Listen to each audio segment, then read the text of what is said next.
Hello, I am Frazier2098. And I'm Sam Eden TV. And welcome to another episode of Durarara XX2, or Season 2, Episode 2. Alright, let's get down with the nitty gritty. So basically, this episode is doing a Durarara, or if you want to call it a Baccano, all over again. In fact, the storytelling is all over the place that they even have to do a little gag scene of rewinding it so you know what's happening. Alright, so let's get down.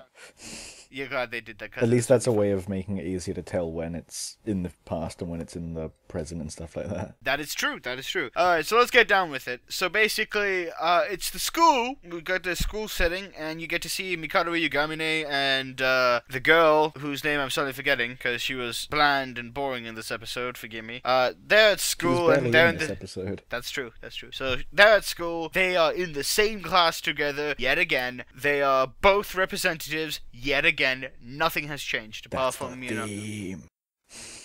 Shut up. Nothing has changed. So now they're just there. A younger underclassman has joined. His name is Alba. He's actually the most interesting character in the show right now. As well as Izaya's twin sisters. They have joined school now. It's a little interesting thing. So Nami was talking to Izaya about his siblings, and Izaya's like, well, my siblings are a bit weird.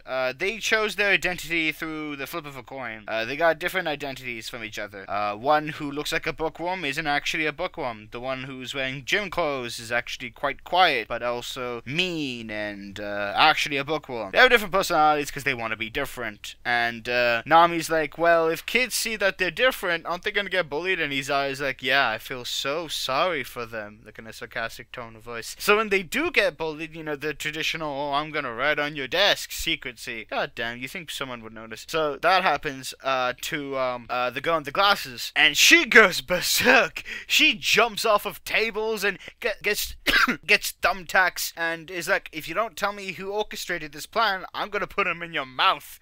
And then the girl's like, oh, okay, it was this girl over there, and she's like, thank you very much. And they have a nice long talk. Then it happened to the other sister who wears the gym clothing, and the teacher's like, okay, I know you didn't do this, so who did this? Someone fess up. And Alba's like, yeah, it was this girl with her other friends. And then the girl in the gym clothes kind of like smiled, like saying, oh, thanks, kind of thing. So the girls questioned Alba, and Alba's like, well, let's see. Honestly, do I want to choose you, someone who graffitis, or a big boobed girl with gym clothes? And she's like, the bully's blushing, but then all of a sudden you think, oh, when she's blushing like she's letting out steam, the traditional gag. No, her bag starts to combust on fire, and the twins are there just kind of smirking, looking at it. So we already knew, yeah, they did it. So Alba's walking out of the school building. The twins confront him, and they both kiss him because they're like that, and he's blushing, and then they just kind of leave. They take their own leave. Then you have the story of Shenra. He's basically in this black bowl because he was trapped by Salty, because he was getting all touchy feely. Then you have Salty's story. She lost 1 million yen. That's about it. And then she has another job. Then you have Shizuru, one of my favorite characters in all of Durarara, and he just throws a park bench of someone carrying a briefcase full of money and what looks to be a zombie. That's very confusing. I didn't see that coming at all. What about you? Wasn't it a guy in a zombie costume? Was it? This is probably sounding stupid, but I thought it was a guy in a zombie costume. Okay, well, that guy in the zombie costume he said petty thieves, implying that both of them were the thieves, implying it's not like a real zombie. Well, the zombie got flinged across multiple buildings, so if he's not a zombie, like an actual zombie, the guy's dead or in severe pain. Dead either way.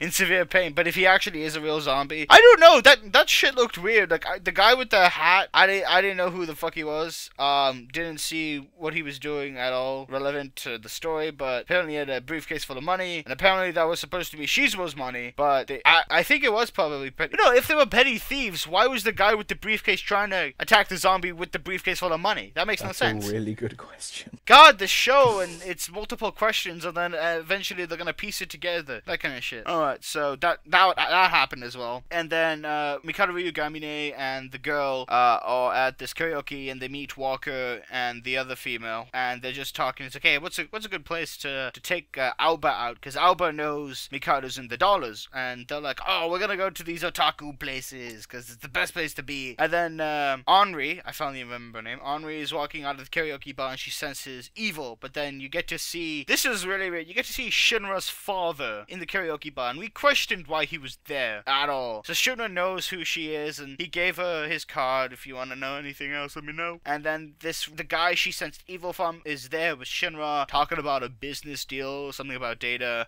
We don't know, but it will all come together later on. So yeah, this episode, now for like our initial reactions and whatnot, this episode was full of different characters.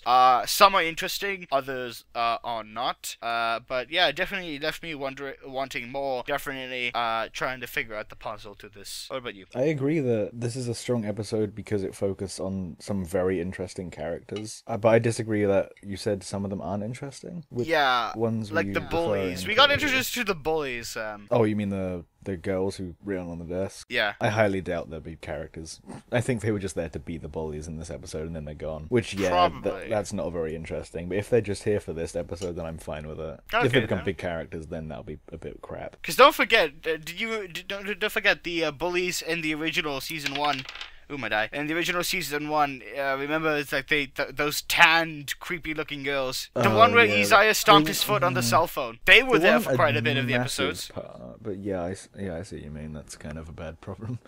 Yeah, so let's hope that doesn't happen. Anyways, I have been Freezy2098. I have been Sam Eaton TV. Let us know in the comment section down below your thoughts and opinion of Durarara Shou. As always, we will see you guys next week. Bye. Bye.